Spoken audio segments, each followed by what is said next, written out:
ದುಡಿಯುವ ಕೈಗಳಿಗೆ ಶರಣು, ಮಿಡಿಯುವ ಮನಗಳಿಗೆ ಶರಣು, ಭಕ್ತಿ ಭಂಡಾರಿ ಬಸವಣ್ಣನಿಗೆ ಶರಣು, ದಾಸ ಶ್ರೇಷ್ಠ ಕನಕದಾಸರಿಗೆ ಶರಣು, ಮುಂಡಾಸದ ಒಡೆಯ ಮಾಳಿಂಗರಾಯರಿಗೆ ಶರಣು. ಈ ಒಂದು ವೇದಿಕೆಯ ಮೇಲೆ ಹಾಗೂ ವೇದಿಕೆಯ ಮುಂಭಾಗದಲ್ಲಿ ಆಸೀನರಾಗಿರ್ತಕ್ಕಂಥ ಎಲ್ಲ ಗಣ್ಯ ಮಾನ್ಯರಿಗೂ ಆತ್ಮೀಯ ಬಳಗಕ್ಕೂ ಈ ನನ್ನ ಶರಣು ಪ್ರಣಾಮಗಳು. ಭಕ್ತ ಶ್ರೇಷ್ಠ ಕನಕದಾಸರ 538ನೇ ಜಯಂತಿಯನ್ನು ಆಚರಣೆ ಮಾಡ್ತಾ ಇದ್ದೇವೆ. ಕನಕದಾಸರು ಅಂತಂದ್ರೆ ಕೇವಲ ಕುರುಬರ ಜಾತಿಗೆ ಸೀಮಿತವಾದಂತ ವ್ಯಕ್ತಿ ಅಲ್ಲ. ಅವರ ಒಂದು ಜೀವನ ಐತಲ್ಲ, ಅವರ ಜೀವನವೇ ಒಂದು ಸಾಧನೆ. ಆ ಜೀವನದ ಸಾಧನೆಯ ಒಂದು ಕಿರು ಚಿತ್ರಣವನ್ನು ನಿಮ್ಮ ಮುಂದೆ ಹಂಚಿಕೊಳ್ಳಿಕ್ಕೆ ಬಯಸ್ತೇನೆ.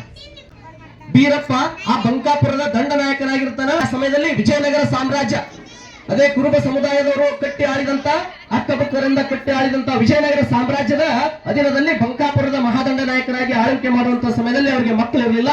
ಅಂತ ಸಮಯದಲ್ಲಿ ತಿರುಪತಿ ತಿಮ್ಮಪ್ಪ ನಾಯಕನಿಗೆ ಬೀರಪ್ಪ ಮತ್ತು ಬಚ್ಚಮ್ಮ ದಂಪತಿಗಳು ಹರಕೆ ಹೋಗ್ತಾರೆ. ಅನಂತರ ಅವರಿಗೆ ಒಂದು ಮಗು ಜನಿಸುತ್ತೆ. ಆ ತಿರುಪತಿ ತಿಮ್ಮಪ್ಪನಿಗೆ ಹರಕೆ ಹೊತ್ತು ಎತ್ತಿದ್ದಕ್ಕಾಗಿ ಆ ಮಗುವಿಗೆ ತಿಮ್ಮಪ್ಪ ಎನ್ನುವಂತ ಹೆಸರಿಡ್ತಾರೆ. ಕೆಲವೇ ವರ್ಷಗಳಲ್ಲಿ ಅವರ ತಂದೆ ಬೀರಪ್ಪ ನಿಧನರಾಗ್ತಾರೆ. ಅವ್ರು ಬಿಟ್ಟು ಅಗಲಿ ಹೋಗ್ತಾರೆ. ಅಂತ ಸಮಯದಲ್ಲಿ ಬಂಕಾಪುರದ ದಂಡನಾಯಕನಾಗ್ತಾರೆ ಕನಕದಾಸರು. ಅವಾಗ ಇನ್ನು ತಿಮ್ಮಪ್ಪ ಇದ್ದ, ತಂದೆ ತೀರಿ ಹೋದ. ಈಗ ತಿಮ್ಮಪ್ಪ ಇದ್ದ, ತಿಮ್ಮಪ್ಪ ನಾಯಕನಾದ. ತಿಮ್ಮಪ್ಪ ನಾಯಕ ಆ ಬಂಕಾಪುರದ ದಂಡನಾಯಕನಾಗಿ ಆಳ್ವಿಕೆ ಮಾಡುವಂತ ಸಮಯದಲ್ಲಿ ಆತನಿಗೆ ಒಂದು ಕೊಪ್ಪರಿಗೆ ಸಿಗುತ್ತೆ, ಬಂಗಾರದ ನಿಧಿ ಅಂತ ಕರಿತೀವಿ ನಾವು. ಬಂಗಾರದ ನಿಧಿ ಸಿಗುತ್ತೆ. ಆ ನಿಧಿಯನ್ನ ತನ್ನ ಸ್ವಾರ್ಥಕ್ಕಾಗಿ, ತನ್ನ ಕುಟುಂಬಕ್ಕಾಗಿ ಬಳಕೆ ಮಾಡಬಹುದಾಗಿತ್ತು. ನಮ್ಗೆ ಏನಾದ್ರು ಒಂದು ದಾರಿಯಲ್ಲಿ ಹೋದಾಗ ಏನಾದ್ರು ಒಂದು ಸ್ವಲ್ಪ ದುಡ್ಡು ಸಿಕ್ಕರೆ ಅಥವಾ ಏನಾದ್ರು ಬೋರ್ಡ್ ಸಿಕ್ಕರೆ ಯಾರಿಗೆ ಕಾರಣದಂಗ ಮುಚ್ಚಿಟ್ಕೊಳ್ತೀವಿ. ಆದ್ರೆ ತಿಮ್ಮಪ್ಪ ನಾಯಕ ಹತ್ರ ಮಾಡಲಿಲ್ಲ. ತನ್ನ ಪ್ರಾಂತದಲ್ಲಿರ್ತಕ್ಕಂಥ ಬಂಕಾಪುರ ಪ್ರಾಂತದಲ್ಲಿರ್ತಕ್ಕಂಥ ಎಲ್ರಿಗೂ ಆ ನಿಧಿಯನ್ನ ಏನ್ ಮಾಡ್ತಾನೆ ಅಂದ್ರೆ ಆಡಳಿತಕ್ಕೋಸ್ಕರ ಎಲ್ರಿಗೂ ಹಂಚಿಕೆ ಮಾಡ್ತಾನೆ. ಅದಕ್ಕೋಸ್ಕರ ತಿಮ್ಮಪ್ಪ ನಾಯಕ ಅಂತ ಹೆಸರು ಇತ್ತಲ್ಲ, ಆ ತಿಮ್ಮಪ್ಪ ನಾಯಕ ಹೋಗಿ ಕನಕ ನಾಯಕ ಅಂತ ಹೆಸರು ಬರುತ್ತೆ. ಏಕೆಂತಂದ್ರೆ ಆತನಿಗೆ ಸಿಕ್ಕಂತ ಧನಕನಕಗಳನ್ನ ದಾನ ಮಾಡಿದ್ದಕ್ಕಾಗಿ ತಿಮ್ಮಪ್ಪ ನಾಯಕ ಎನ್ನುವಂತ ಹೆಸರು ಹೋಗಿ ಕನಕ ನಾಯಕ ಎನ್ನುವಂತ ಹೆಸರು ಬರುತ್ತೆ. ಅನಂತರ ಕನಕ ನಾಯಕ ಒಮ್ಮೆ ವಿಜಯನಗರ ಸಾಮ್ರಾಜ್ಯದ ಯುದ್ಧ ನಡೆದಿರುತ್ತೆ ರಾಯಚೂರಿನಲ್ಲಿ.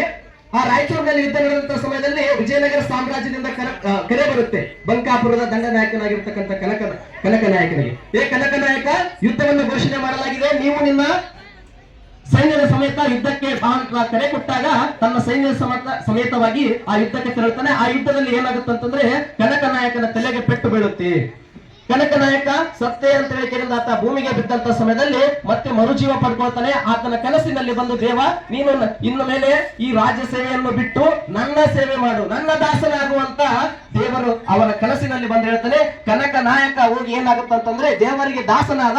ಆ ಕನಕ ನಾಯಕ ಎನ್ನುವ ಹೆಸರು ಹೋಗಿ ಕನಕ ದಾಸ ಅಂತ ಹೆಸರು ಬರುತ್ತೆ. ದುಡಿಯುವ ಕೈಗಳಿಗೆ ಶರಣು, ಮಿಡಿಯುವ ಮನಗಳಿಗೆ ಶರಣು, ಭಕ್ತಿ ಭಂಡಾರಿ ಬಸವಣ್ಣನಿಗೆ ಶರಣು, ದಾಸ ಶ್ರೇಷ್ಠ ಕನಕದಾಸರಿಗೆ ಶರಣು, ಮುಂಡಾಸದ ಒಡೆಯ ಮಾಳಿಂಗರಾಯರಿಗೆ ಶರಣು.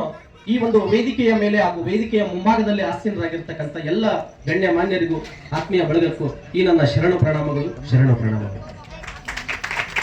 ಭಕ್ತ ಶ್ರೇಷ್ಠ ಕನಕದಾಸರ 538ನೇ ಜಯಂತಿಯನ್ನು ಆಚರಣೆ ಮಾಡ್ತಾ ಇದ್ದೇವೆ. ಕನಕದಾಸರು ಅಂತಂದ್ರೆ ಕೇವಲ ಕುರುಬರ ಜಾತಿಗೆ ಸೀಮಿತವಾದಂತ ವ್ಯಕ್ತಿ ಅಲ್ಲ. ಅವರ ಒಂದು ಜೀವನ ಐತಲ್ಲ, ಅವರ ಜೀವನವೇ ಒಂದು ಸಾಧನೆ. ಆ ಜೀವನದ ಸಾಧನೆಯ ಒಂದು ಕಿರು ಚಿತ್ರಣವನ್ನು ನಿಮ್ಮ ಮುಂದೆ ಹಂಚಿಕೊಳ್ಳಿಕ್ಕೆ ಬಯಸ್ತೇನೆ. ಬೀರಪ್ಪ ಆ ಬಂಕಾಪುರದ ದಂಡನಾಯಕನಾಗಿರ್ತಾನೆ. ಆ ಸಮಯದಲ್ಲಿ ವಿಜಯನಗರ ಸಾಮ್ರಾಜ್ಯ, ಅದೇ ಕುರುಬ ಸಮುದಾಯದವರು ಕಟ್ಟಿ ಆಳಿದಂತ, ಅಕ್ಕಪಕ್ಕರಿಂದ ಕಟ್ಟಿ ಆಳಿದಂತ ವಿಜಯನಗರ ಸಾಮ್ರಾಜ್ಯದ ಅಧೀನದಲ್ಲಿ ಬಂಕಾಪುರದ ಮಹಾದಂಡ ನಾಯಕನಾಗಿ ಆಳ್ವಿಕೆ ಮಾಡುವಂತಹ ಸಮಯದಲ್ಲಿ ಅವರಿಗೆ ಮಕ್ಕಳು ಇರಲಿಲ್ಲ. ಅಂತ ಸಮಯದಲ್ಲಿ ತಿರುಪತಿ ತಿಮ್ಮಪ್ಪ ನಾಯಕನಿಗೆ ಬೀರಪ್ಪ ಮತ್ತು ಬಚ್ಚಮ್ಮ ದಂಪತಿಗಳು ಹರಕೆ ಹೋಗ್ತಾರೆ. ಅನಂತರ ಅವರಿಗೆ ಒಂದು ಮಗು ಜನಿಸುತ್ತೆ. ಆ ತಿರುಪತಿ ತಿಮ್ಮಪ್ಪನಿಗೆ ಹರಕೆ ಹೊತ್ತು ಎತ್ತಿದ್ದಕ್ಕಾಗಿ ಆ ಮಗುವಿಗೆ ತಿಮ್ಮಪ್ಪ ಎನ್ನುವಂತ ಹೆಸರಿಡ್ತಾರೆ.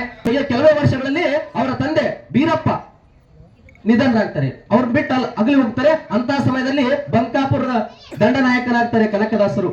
ಅವಾಗ ಇನ್ನು ತಿಮ್ಮಪ್ಪ ಇದ್ದ, ತಂದೆ ತೀರಿ ಹೋದ. ಈಗ ತಿಮ್ಮಪ್ಪ ಇದ್ದ, ತಿಮ್ಮಪ್ಪ ನಾಯಕನಾದ. ತಿಮ್ಮಪ್ಪ ನಾಯಕ ಆ ಬಂಕಾಪುರದ ದಂಡನಾಯಕನಾಗಿ ಆಳ್ವಿಕೆ ಮಾಡುವಂತ ಸಮಯದಲ್ಲಿ ಆತನಿಗೆ ಒಂದು ಕೊಪ್ಪರಿಗೆ ಸಿಗುತ್ತೆ, ಬಂಗಾರದ ನಿಧಿ ಅಂತ ಕರಿತೀವಿ ನಾವು. ಬಂಗಾರದ ನಿಧಿ ಸಿಗುತ್ತೆ. ಆ ನಿಧಿಯನ್ನ ತನ್ನ ಸ್ವಾರ್ಥಕ್ಕಾಗಿ, ತನ್ನ ಕುಟುಂಬಕ್ಕಾಗಿ ಬಳಕೆ ಮಾಡಬಹುದಾಗಿತ್ತು.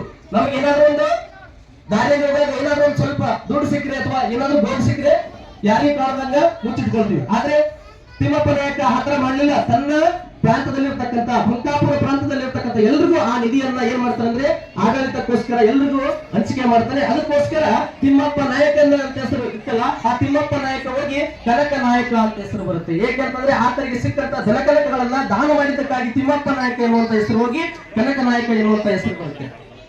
ಅನಂತರ ಕನಕ ನಾಯಕ ಒಮ್ಮೆ ವಿಜಯನಗರ ಸಾಮ್ರಾಜ್ಯದ ಯುದ್ಧ ನಡೆದಿರುತ್ತೆ ರಾಯಚೂರಿನಲ್ಲಿ. ಆ ರಾಯಚೂರಿನಲ್ಲಿ ಯುದ್ಧ ನಡೆದಂತ ಸಮಯದಲ್ಲಿ ವಿಜಯನಗರ ಸಾಮ್ರಾಜ್ಯದಿಂದ ಕರೆ ಬರುತ್ತೆ ಬಂಕಾಪುರದ ದಂಡನಾಯಕನಾಗಿರ್ತಕ್ಕಂಥ ಕನಕ ನಾಯಕನಿಗೆ. ಕನಕ ನಾಯಕ, ಯುದ್ಧವನ್ನು ಘೋಷಣೆ ಮಾಡಲಾಗಿದೆ, ನೀವು ನಿನ್ನ ಸೈನ್ಯದ ಸಮೇತ ಯುದ್ಧಕ್ಕೆ ಬಾ ಅಂತ ಕರೆ ಕೊಟ್ಟಾಗ ತನ್ನ ಸೈನ್ಯದ ಸಮೇತವಾಗಿ ಆ ಯುದ್ಧಕ್ಕೆ ತೆರಳುತ್ತಾನೆ. ಆ ಯುದ್ಧದಲ್ಲಿ ಏನಾಗುತ್ತೆ ಅಂತಂದ್ರೆ ಕನಕ ನಾಯಕನ ತಲೆಗೆ ಪೆಟ್ಟು ಬೀಳುತ್ತೆ. ಕನಕ ನಾಯಕ ಸತ್ತೆ ಅಂತ ಹೇಳಿಕೆಯಿಂದ ಆತ ಭೂಮಿಗೆ ಬಿದ್ದಂತ ಸಮಯದಲ್ಲಿ ಮತ್ತೆ ಮರುಜೀವ ಪಡ್ಕೊಳ್ತಾನೆ. ಆತನ ಕನಸಿನಲ್ಲಿ ಬಂದು, ದೇವ ನೀನು ಇನ್ನು ಮೇಲೆ ಈ ರಾಜ್ಯ ಸೇವೆಯನ್ನು ಬಿಟ್ಟು ನನ್ನ ಸೇವೆ ಮಾಡು, ನನ್ನ ದಾಸನಾಗುವಂತ ದೇವರು ಅವನ ಕನಸಿನಲ್ಲಿ ಬಂದು ಹೇಳ್ತಾನೆ. ಕನಕ ನಾಯಕ ಹೋಗಿ ಏನಾಗುತ್ತೆ ಅಂತಂದ್ರೆ ದೇವರಿಗೆ ದಾಸನಾದ. ಆ ಕನಕ ನಾಯಕ ಎನ್ನುವ ಹೆಸರು ಹೋಗಿ ಕನಕ ದಾಸ ಅಂತ ಹೆಸರು ಬರುತ್ತೆ.